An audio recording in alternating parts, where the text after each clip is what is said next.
बुला लाओ उन 3 पुराने कैदियों को बुलाओ। ठीक है, आ रहा हूँ सरदार।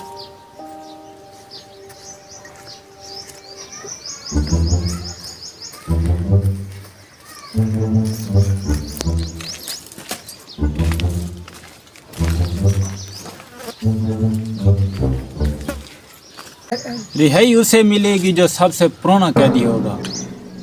सबसे पुराना कैदी मैं हूँ, मुझे रिहा किया जाए। सबसे पुराना कैदी मैं हूँ, मुझे रिहा किया जाए। बताओ कौन कब से कैदी है, बताओ।